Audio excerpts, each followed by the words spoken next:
نصلي ونسلم على رسوله الكريم وعلى آله وأصحابه الطيبين الطاهرين ومن تبعهم بإحسان إلى يوم الدين. أما بعد، فأعوذ بالله من الشيطان الرجيم. بسم الله الرحمن الرحيم. ويوم نحشر من كل أمة فوجا ممن يكذب بآياتنا فهم يوزعون. اور جس دن ہم ہر امت میں سے ایک گروہ جمع کریں گے ان لوگوں کا جو ہماری آیات کو جھٹلاتے تھے، فہم یوزعون، پھر انہیں روکا جائے گا، یا پھر فہم یوزعون، پھر ان کی گروہ بندی کی جائے گی. حتی اذا جاؤوا قال اکذبتم بآیاتی ولم تحیطوا بها علما ام ماذا کنتم تعملون.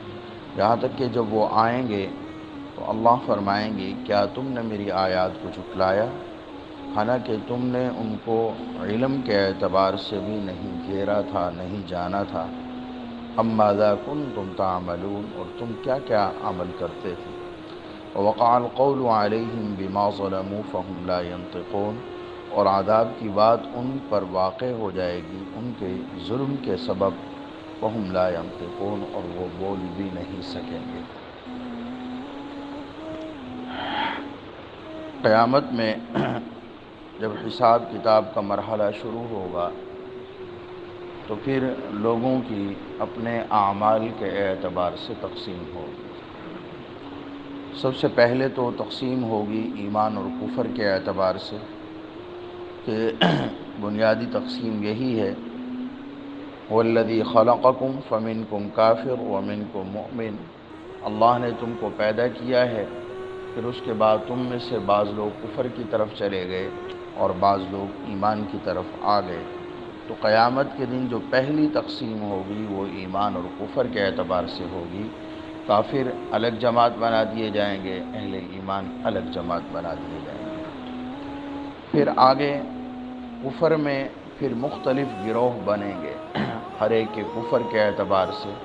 کسی کا کفر بہت زیادہ سخت ہوگا، کسی کا اس سے کم ہوگا، کسی کا اس سے کم ہوگا. پھر ان کی یوں جماعت بندیاں کی جائیں گی. اسی طرح اہل ایمان کی پھر تقسیم ہوگی.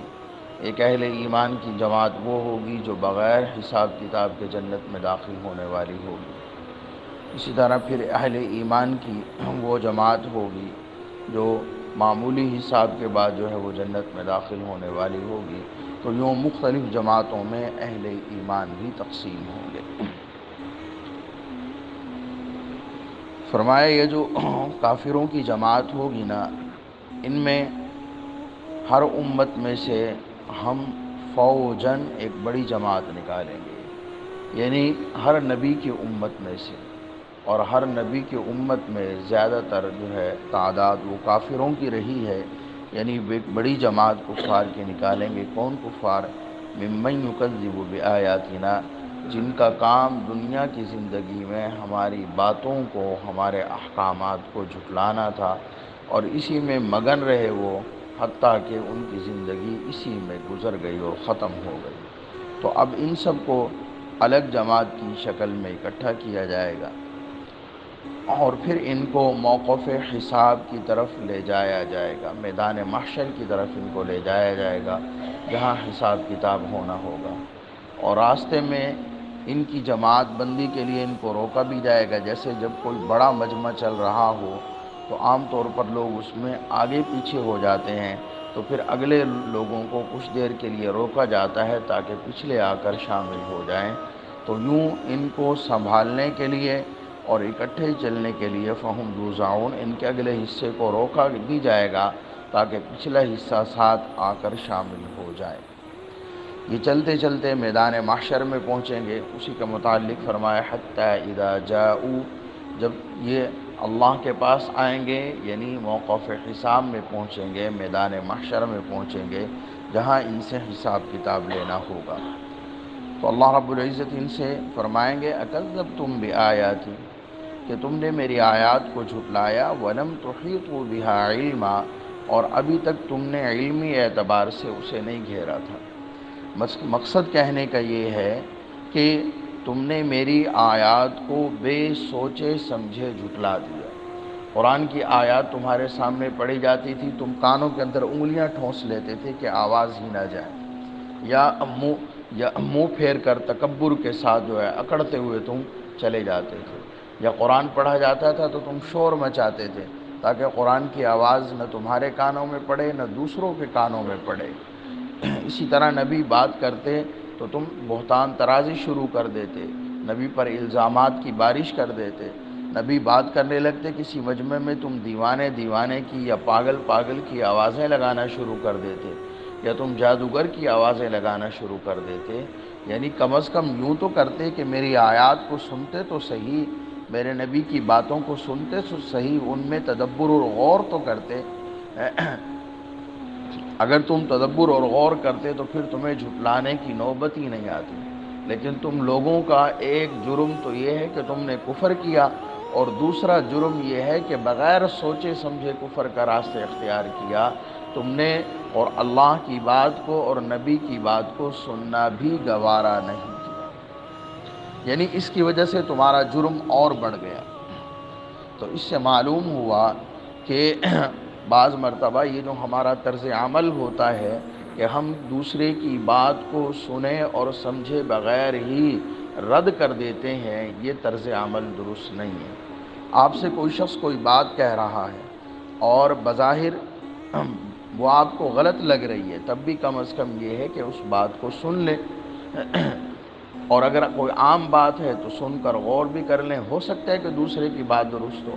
بعض دفعہ کوئی رائے اور مشورے کی بات ہوتی ہے اور آپ ایک رائے قائم کر چکے ہوتے ہیں، دوسرا اس کے سے ہٹ کر کوئی رائے دینا چاہ رہا ہوتا ہے اور ہم اس کی رائے کو سنتے بھی نہیں ہیں، یا وہ بات کرنے لگتا ہے تو اس کی بات کو وہیں رد کر دیتے ہیں، تدبر نہیں کرتے، غور نہیں کرتے، تو فرمائے یہ طرز عمل بہتر نہیں ہے۔ دوسرے کی بات کو سننا بھی چاہیے اور اس پر غور بھی کرنا چاہیے، سمجھ آ جائے تو انسان قبول کر لے، نہ سمجھ آ جائے تو پھر بے شک جو ہے اس بات کو رد کر دے۔ تو فرمایا کہ یہ جرم تمہارا ہے، ایک تو تم نے ہماری آیات کو جھٹلایا، اور دوسرا جھٹلایا کیسے؟ وَلَمْ تُحِيطُوا بِهَا عِلْمًا، کہ تمہیں ان کی حقیقت کا کچھ پتہ ہی نہیں تھا، نہ تم نے سنا ان میں، نہ تدبر کیا، نہ غور کیا۔ اگر تم اللہ کی کتاب میں نبی کی بات میں غور کرتے، تدبر کرتے، تو پھر حق تم پر مشتبہ نہ رہتا اور تمہیں کوئی دشواری پیش نہ آتی اور بڑی آسانی سے تم حق کو قبول کر لیتے۔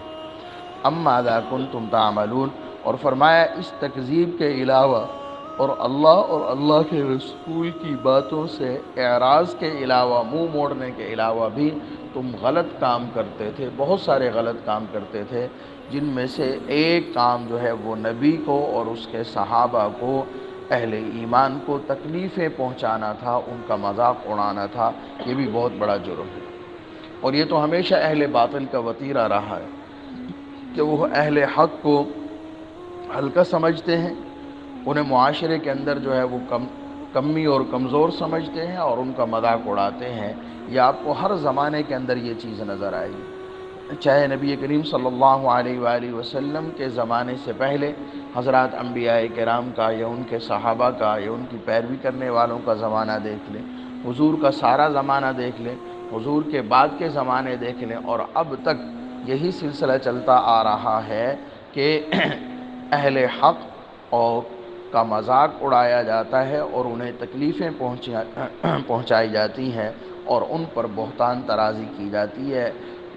خائن لوگ امانت دار لوگوں پر خائن ہونے کا الزام لگاتے ہیں، جھوٹے لوگ سچے لوگوں پر جھوٹا ہونے کا الزام لگاتے ہیں، اپنی بات سے پھر جانے والے لوگ اپنی بات پر قائم رہنے والے لوگوں پر الزام لگاتے ہیں کہ یہ لوگ وعدہ خلاف اور اپنی بات سے پھر جاتے ہیں۔ یہ صورتحال ہے۔ فرمایا اما ماذا کنتم تعملون، اور تم اس کے علاوہ بھی برے برے کام کرتے تھے، جن میں سے ایک بہت بڑا برا اور غلط کام اہل ایمان پر بہتان ترازی اور ان کو جھوٹا بنانا تھا۔ وَوَقَعَ الْقَوْلُ عَلَيْهِمْ بِمَا ظَلَمُوا، فرمایا اب وہ جو عذاب کا ہم نے تم سے وعدہ کیا تھا نا کہ اگر تم نافرمانی میں لگے رہے تو ایک نہ ایک دن اللہ کی پکڑ آئے گی، چاہے دنیا میں آئے اور چاہے آخرت میں آئے۔ آخرت میں آنا تو یقینی ہے، دنیا میں اللہ کی حکمت ہوگی تو آئے گی ورنہ نہیں آئے گی۔ اب وہ عذاب کی بات تمہارے پر واقع ہو چکی ہے، اور اس کی وجہ تم خود بنے ہو، بما ظلموا کہ تم نے ظلم کیا، اپنی جان پر بھی ظلم کیا، اور اللہ کے حق میں بھی کوتاہی کی، بندوں کے حق میں بھی کوتاہی کی، اور بندوں کو نقصان پہنچانے کی بھی کوشش کی۔ تو بہرحال یہ تمہارا ظلم تھا، یہ تمہارا ظلم اب عذاب بن کر تم پر واقع ہوگا۔ فہم لا ینطقون، فرمایا اب یہ لوگ کوئی بات بھی نہیں کر سکیں گے۔ قیامت میں کئی مرحلے ہوں گے۔ پہلا مرحلہ جب لوگ قبروں سے اٹھ کر کھڑے ہوں گے تو اس وقت تو اتنی دہشت ان لوگوں پر طاری ہوگی کہ دائیں بائیں کسی کا کچھ پتہ نہیں ہوگا، اپنا بھی پتہ نہیں ہوگا، بس سر جھکائے خاموشی سے میدان محشر کی طرف جا رہے ہوں گے، اور شدید گھبراہٹ کا عالم ہوگا۔ پھر وہ جب گھبراہٹ آہستہ آہستہ ختم ہوگی اور کچھ جو ہے وہ دل و دماغ بحال ہوں گے اور کام کرنا شروع کریں گے، اب لوگ بات چیت بھی کریں گے۔ اب اس بات چیت کے اندر جب ابتدائی طور پر ان سے حساب لیا جائے گا، تو حساب کا ابتدائی مرحلہ ہوگا، تو اس میں لوگ عذر بھی پیش کریں گے اور جھوٹ بھی بولیں گے۔ چنانچہ یہ کفار سارے کے سارے، یہ مشرکین یہ سیدھا کہہ دیں گے واللہ ما کننا مشرکین، بخدا اللہ کے سامنے کھڑے ہو کر جھوٹی قسم اٹھائیں گے کہ اللہ کی قسم ہم نے تو کبھی شرک کیا ہی نہیں۔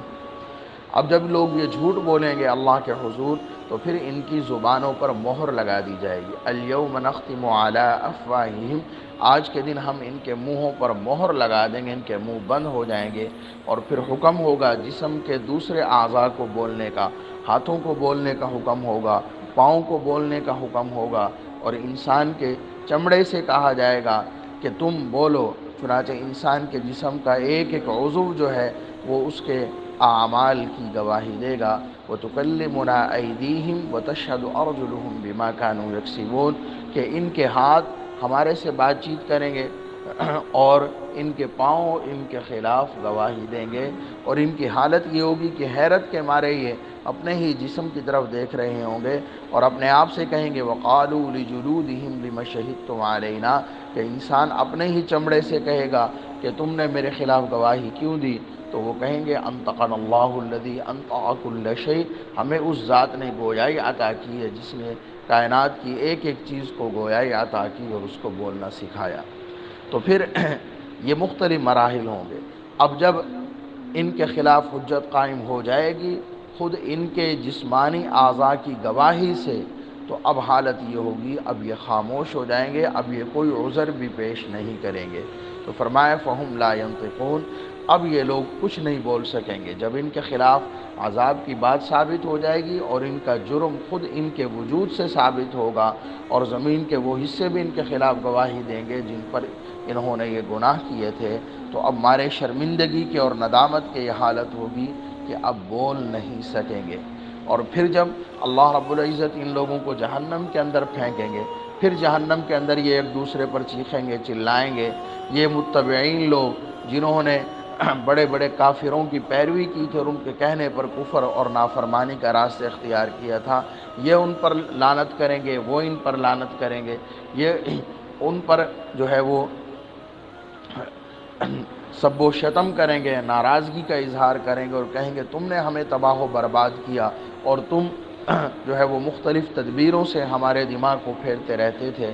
تو بہرحال اس طریقے سے یہ ایک دوسرے پر لعن طعن کریں گے اور بہتان ترازی کریں گے، لیکن ظاہر سی بات ہے اس سے نہ تو ان کی سزا کم ہوگی اور نہ انہیں کوئی سکون ملے گا، بلکہ وقت گزرنے کے ساتھ ساتھ جو ہے وہ اہل جہنم کی سزا بڑھتی جائے گی۔ فَذُوقُوا فَلَن نَّزِيدَكُمْ إِلَّا عَذَابًا، ان سے کہا جائے گا کہ اب چکھو جہنم کا عذاب، فَلَن نَّزِيدَكُمْ إِلَّا عَذَابًا، اب تم سے اس عذاب کے اندر کوئی کمی نہیں کی جائے گی، بلکہ وقت گزرنے کے ساتھ ساتھ یہ عذاب بڑھتا ہی چلا جائے گا، بڑھتا ہی چلا جائے گا۔ اللہ رب العزت ہم سب کو اپنی ناراضگی سے اور جہنم سے محفوظ فرمائے، اور ہم سب کو اپنی رضا والی نعمت اور اس کے ثمرات نصیب فرمائے۔